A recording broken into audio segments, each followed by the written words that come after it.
Good morning, everybody. Happy Sunday. We'll wait just a moment as the people from the waiting room load in. So wonderful to see you all. Not sure where you are in the world, but here in the Northeast, we've had quite a diversity of weather, from snow to ice and sleet to now rain. It is very confusing. And for me, it's been a fun metaphor of, we always think we can know what's coming, right? Snowing, okay, I'm going to prepare for snow. No, now it's ice. Nope, now it's sleet. Nope, now it's rain.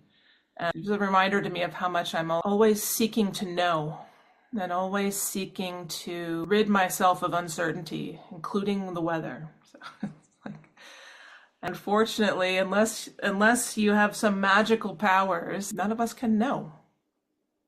All we can do is be in the moment and be responsive to the moment. So anyhow, for those of you who don't know me, my name is Kelley Amadei, longtime practitioner, longtime student of Dzogchen and Lama Surya Das, and have the privilege and the honor to lead you today practice. So why don't we start by arriving. And even if this is all you do, for however long you're able to stay with us this morning, even if all you do is just re-arrive over and over, you are doing it. We put so much pressure on ourselves to do this right, and so much of what we're doing here is just being. So I invite you to be.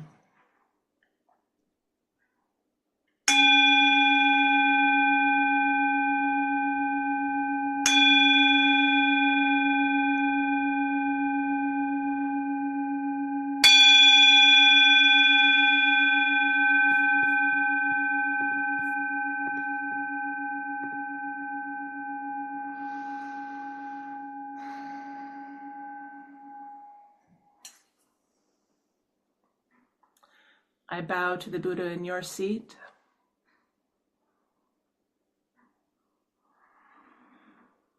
As Lama would say, don't overlook them. And I'll add, don't forget that they're always there.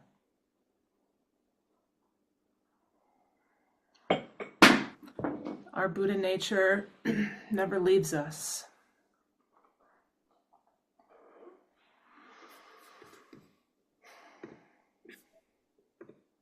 Why don't we start with some aspirations for our practice today.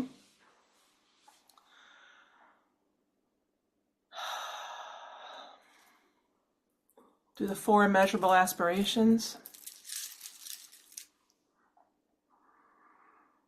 And even as you're reading these words or merely listening to these words, allow each word to mean something. Allow each word to be deeply intended from the center of your being. May all beings possess happiness and the inner causes of happiness. May all beings be free from suffering and the inner causes of suffering. May all beings remain undivided from the sacred joy, which is free from suffering. May all beings come to rest in great peace and equanimity, beyond attachment and aversion to friends, enemies, or strangers. And the 4 dharmas of Gampopa and Longchenpa. Bless and empower us that our minds and hearts turn toward the Dharma. Bless and empower us that our Dharma practice becomes the path. Bless and empower us that the path truly dispels confusion.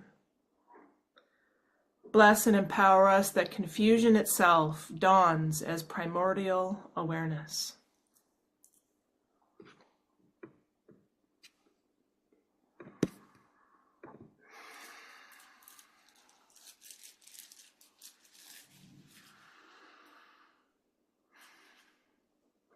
And this is why we're here.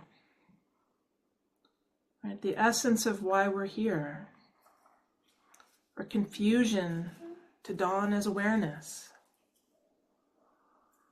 to bring love and compassion to ourselves and to all beings, to wish well for the world.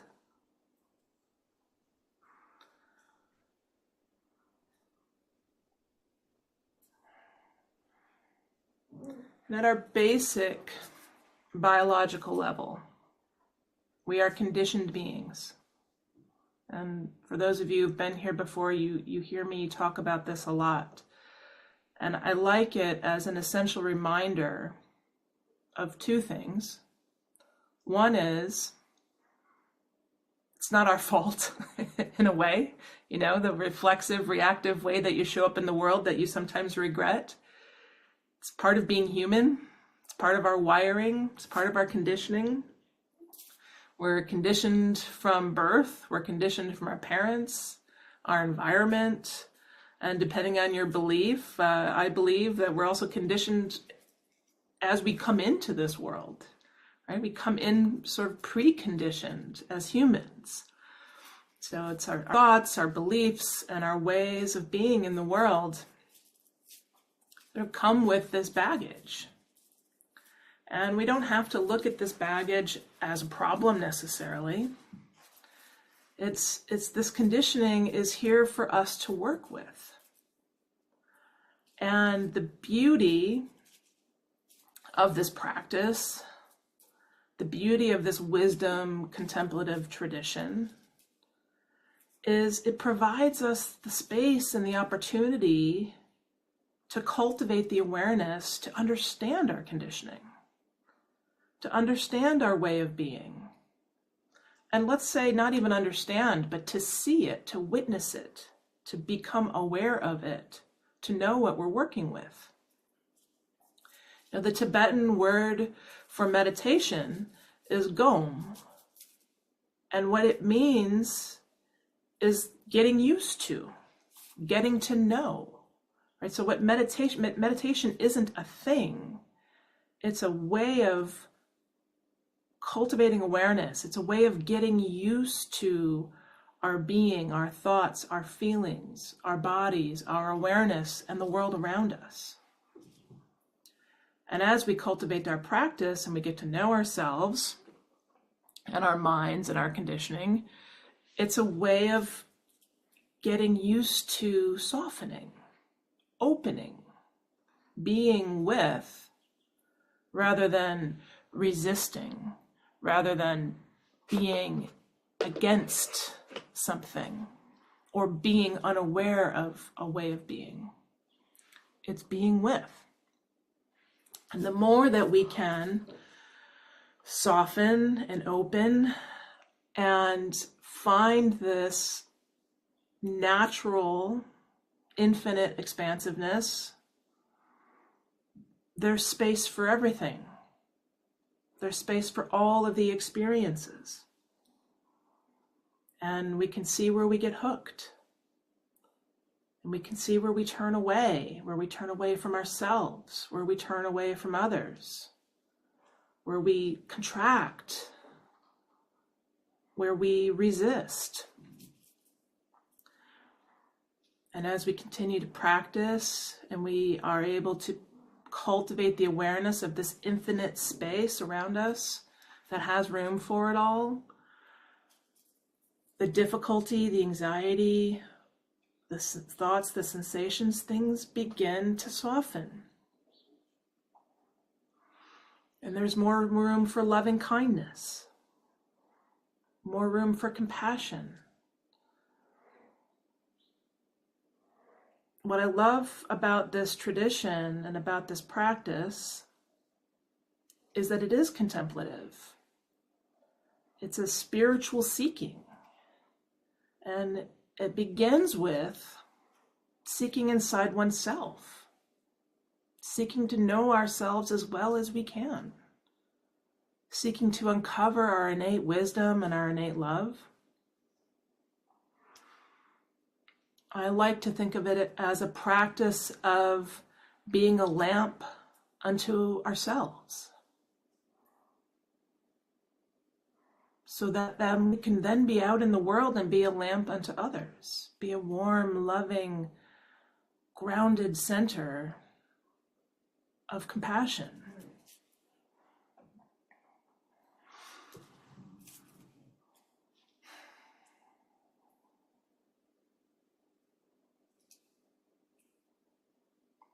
So arrive on your seat again.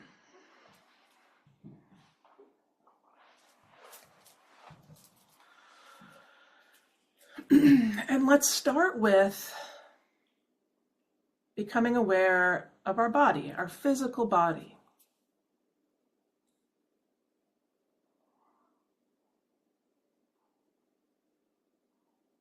Notice what it feels like to sit in your chair or lie on the floor or the couch, or maybe you're standing. Notice the sensations that arise.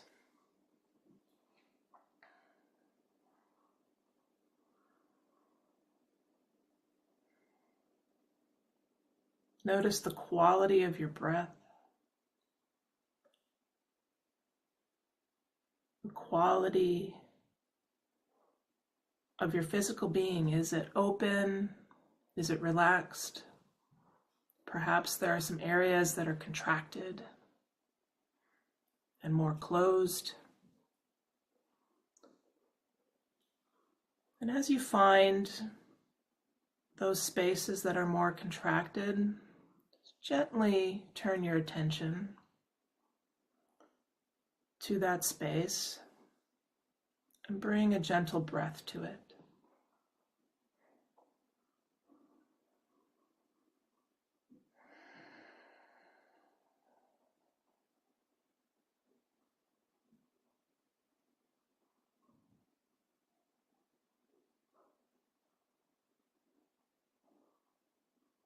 See if you can relax just a little more.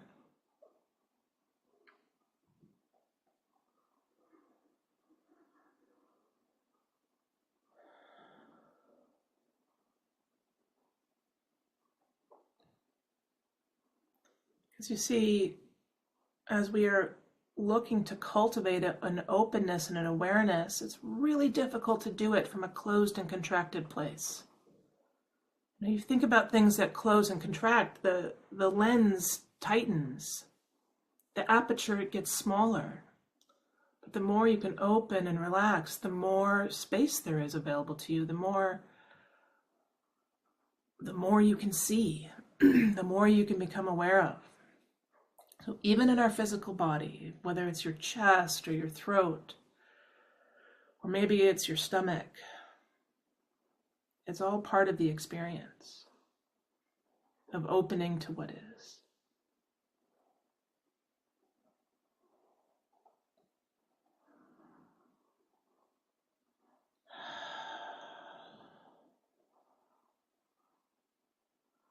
Just sitting, just relaxing.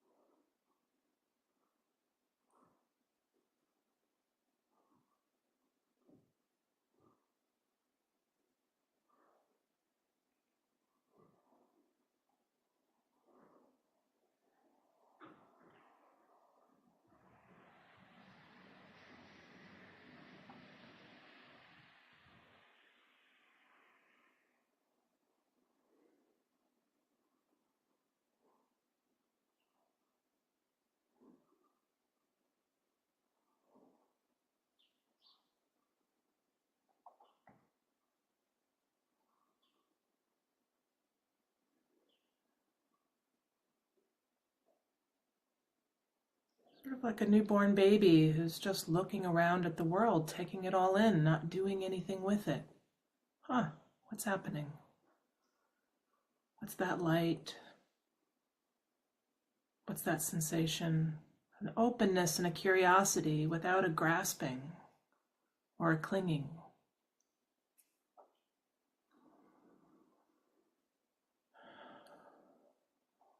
Childlike wonder.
As you're sitting, trying, hopefully not too hard, to just be, you may notice that your mind is connecting with appearances. The appearance of forms, of sounds, of thoughts, of feelings, and on and on. And what the mind wants to do is create a story about those things. They're good, they're bad, we want them, we don't want them. We should have them, we shouldn't have them.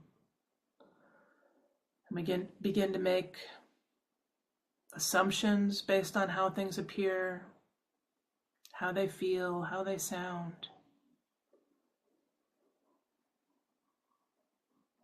And in this moment, in our practice, there's a very subtle opportunity. The moment that we're about to grasp, cling on to, make an assumption about, whatever is arising. There's a moment where our attention has the opportunity to see it happening and let it go. Let go of the story. Let go of the assumption. Allow it to be a fleeting sensation, a fleeting thought, a fleeting moment, like a cloud floating by in the sky.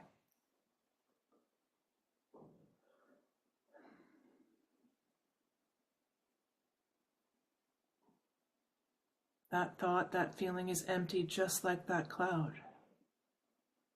It's a trap. Allow it to float. Allow it to be. Don't push it away. Don't hang on to it.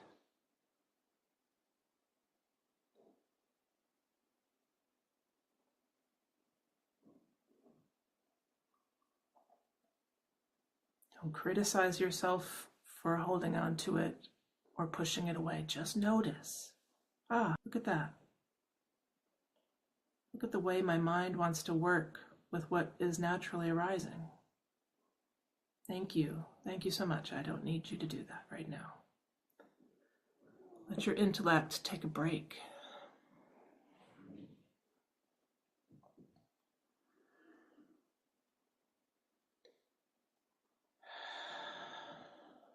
Begin to breathe a little deeper.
awake and aware,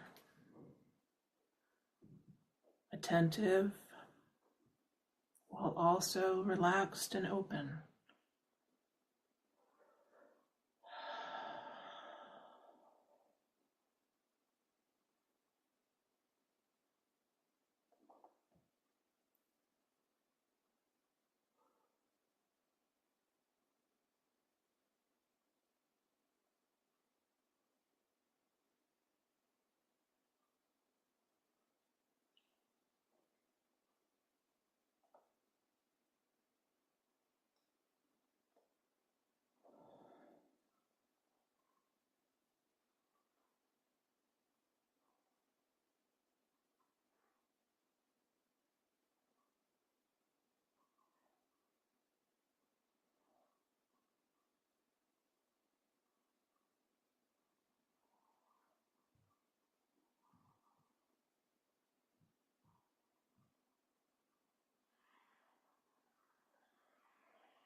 This is it. Just this.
We're breaking up the discursive thoughts. We're breaking up our fixed view of the world.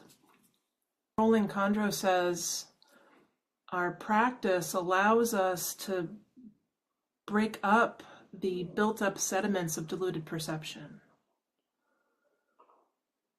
And the more we fixate and the more we make assumptions and the more we tell stories, the more diluted our thinking gets, the more diluted our view gets. And then all this sedimentation makes things confusing and blurry, and we lose sight of the truth as it is. And so every thought, every sound, every sight that arises, we attach to from an egoic perspective. We create delusions through our speed of reactivity. And so the mind doesn't have time to soften and to open to the wholeness,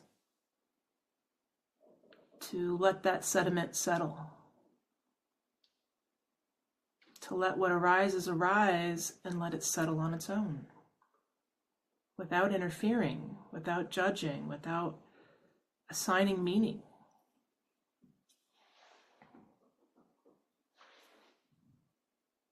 And over time, if we're not settling and opening and softening, it hardens us. It hardens our view.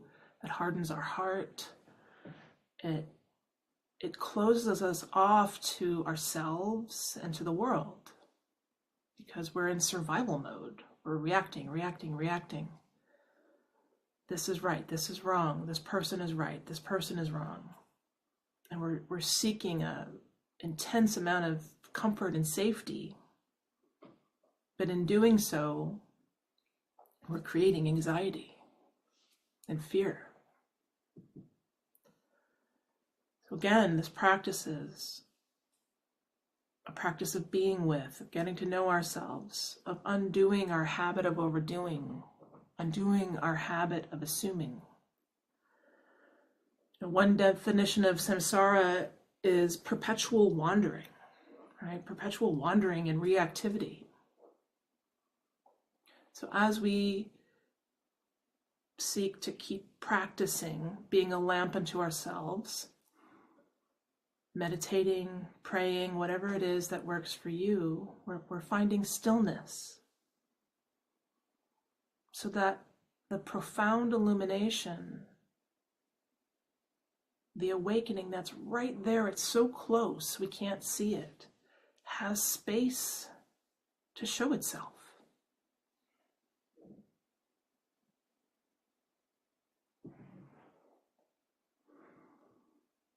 And we hold this mind, this intellect, who or what is so eager to protect us. We hold it with what Trungpa Rinpoche calls a cradle of loving kindness. Hold that fearful mind, hold that reactive mind with a cradle of loving kindness. Imagine, you cradling a baby or cradling a newborn baby goat, whatever it is that lights you up. In this next short sit, I want you to cradle that fearful, reactive mind in loving awareness, gentleness, tenderness, kindness towards yourself.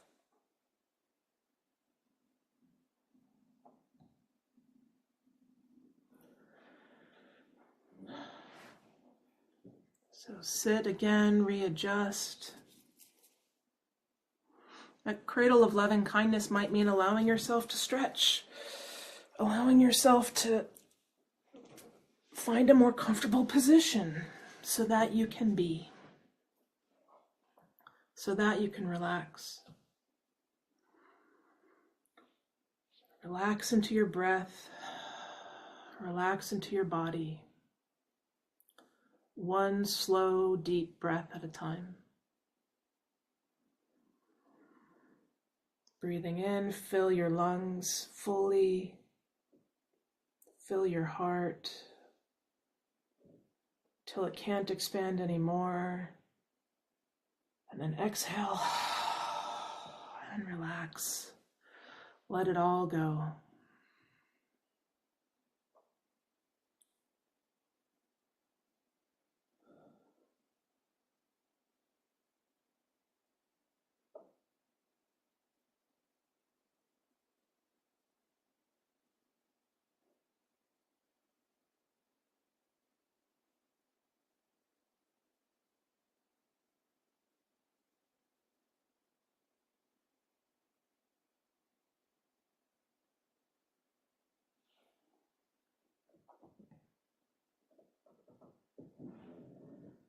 Breathing in, filling again, filling your lungs, feeling your heart growing and growing, bigger and bigger as you inhale, softening with each breath in, and then exhaling, letting go, releasing.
As you breathe in, breathing in the loving awareness, breathe in the loving awareness that you can sense coming from each and every person in your field of view right now. Knowing that you can rely on their good hearts and good intentions, that you're not alone. We are here together, practicing with each other, for each other. Breathing in loving kindness and tenderness. Seeing if you can receive and where you can receive. Breathing out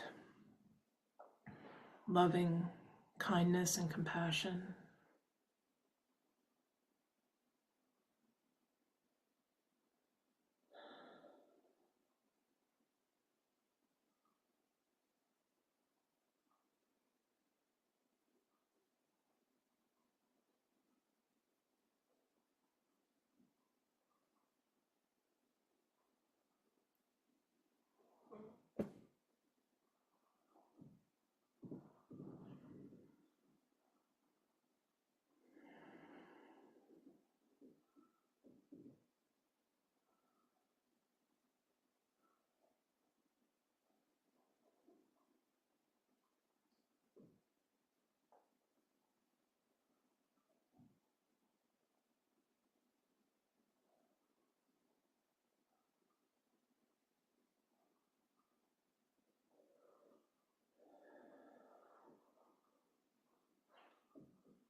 Allowing your awareness to be like a circle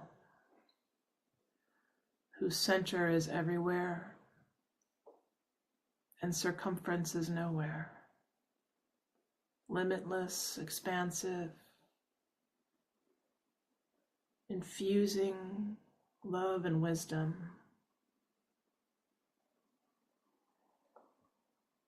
All around you.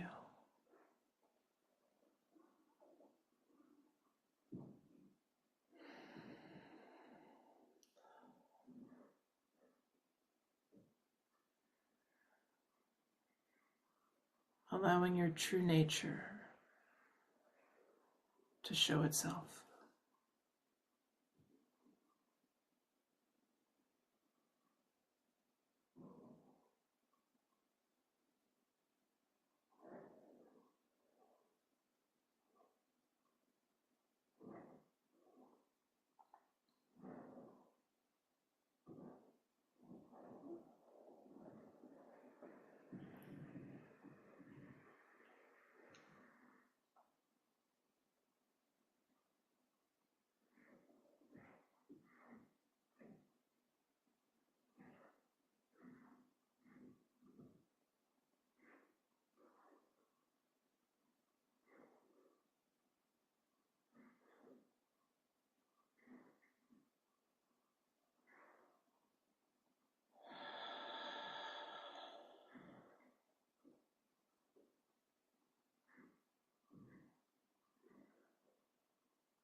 Awareness aware of itself.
Turning that loving awareness in on itself, in on our true nature, our Buddha nature. What does it feel like to be with this innate goodness? To lean into this innate being, our essence, our basic goodness. Like the sun shining in the sky. Even on our worst days, it's always there. Our sentient being obscuring, at times, our truest essence of goodness. The truest essence of every single sentient being on this earth.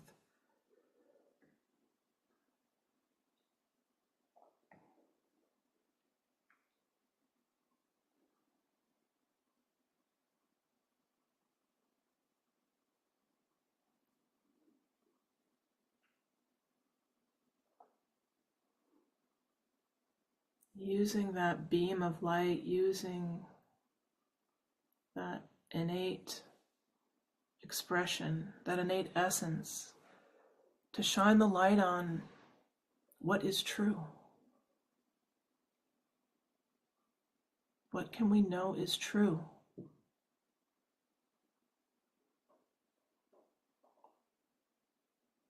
This practice asks of us to experiment,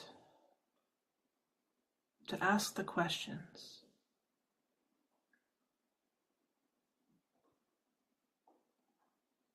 What happens if we ask those questions, if we view the world from this expansive, bright light of goodness? What can we see then? What can we see in ourselves? What can we forgive in ourselves? What can we love and hold? and soften too.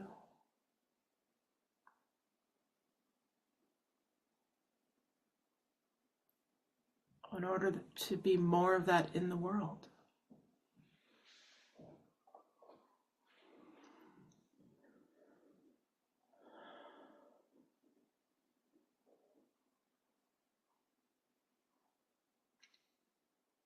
Allowing our imperfect expression of our humanness to be just that, like the sun's reflection on the water. That reflection is not permanent. That is the impermanence of our being, our humanness.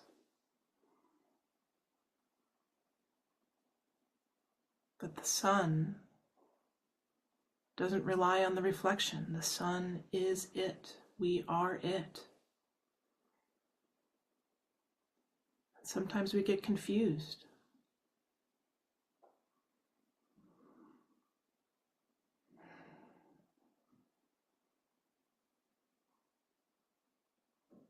But our Buddha nature is unconfused and undiluted, perfect just as it is.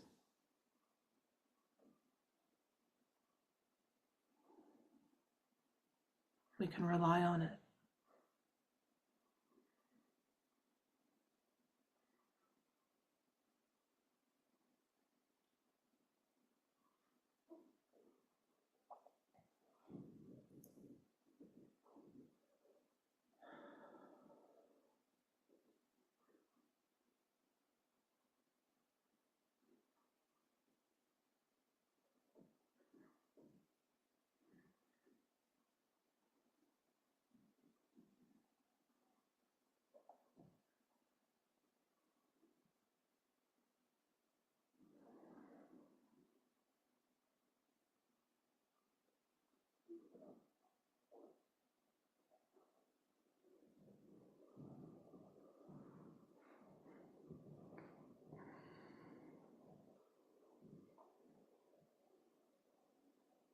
The more you open into the expanse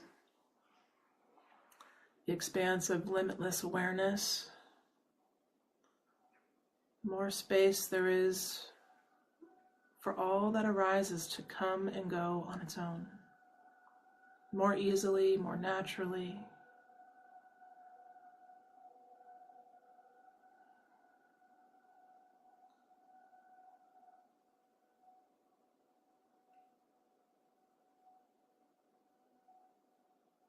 Open and expanded.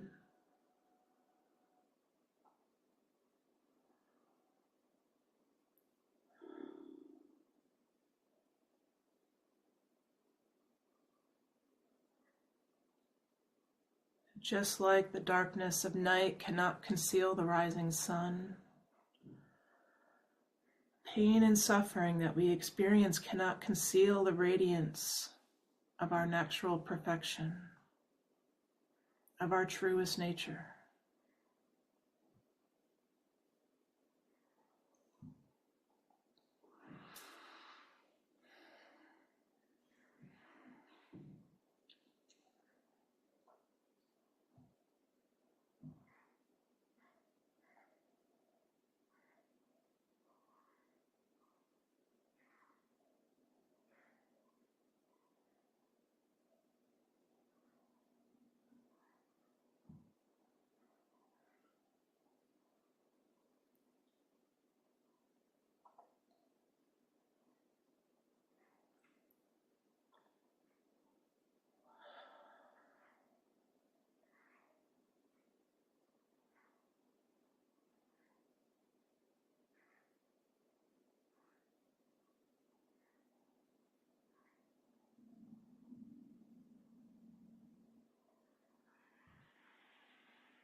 Breathing in.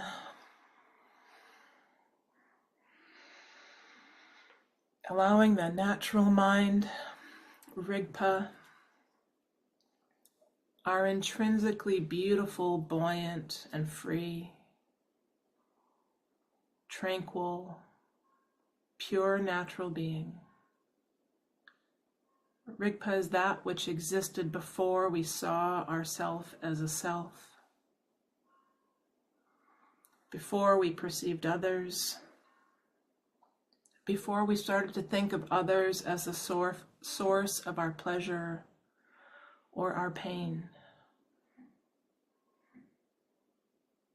The innate purity, awareness itself.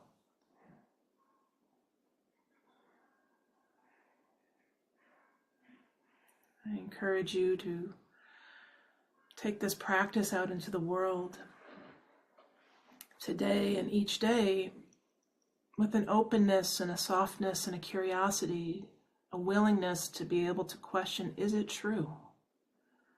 Is that thought true? Is that feeling true? What is it protecting in me? And can I soften around it just a little? In this world where there's no shortage of people, places, things to get hooked on, news headlines, natural disasters. But in a world where this practice allows us to pause, to reflect, and to be a little less reactive, a little more relaxed, a little more loving, starting with ourselves. We'll finish with a story of Hafiz, which I know I've told before. So once a woman came to Hafiz and asked, "How do we know we have come to know God?" And Hafiz became very quiet and stood in silence for a long time.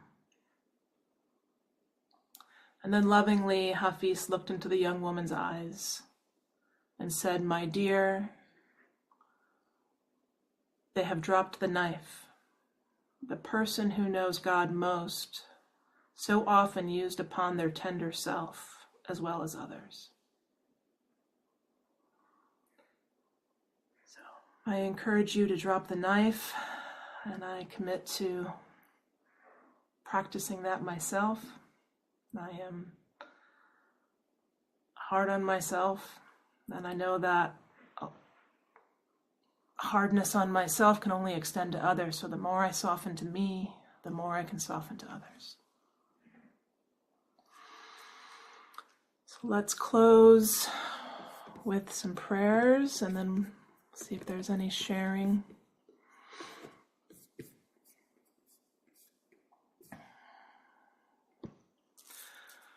We'll do the path clearing and wish fulfilling prayer to Padmasambhava. And if those words don't work for you, you can just say to yourself, and listen to this prayer so it can remove obstacles in my day-to-day life. We'll do it once in Tibetan and once in English. Dosum Sanjay Guru Rinpoche Nudru Kundak Dewa Chen Poja Barche Kunsel Du Drak Posel Solwad Absojin Yilap Tu So Chinang Sangwei Barche Jiwadang Sampalunji Drupa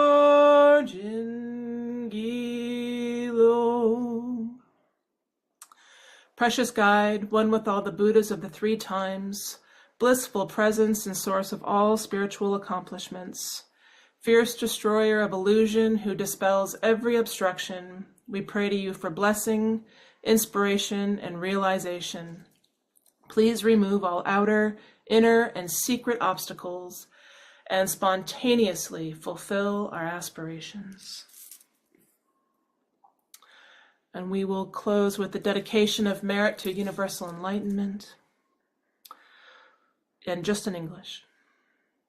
By the power of this meritorious practice, may the real enemies, our own projections and misdeeds, become overcome and sublime realization fully attained, so we may free beings from the miseries of birth, old age, disease, and death, the stormy waves of the ocean of samsara.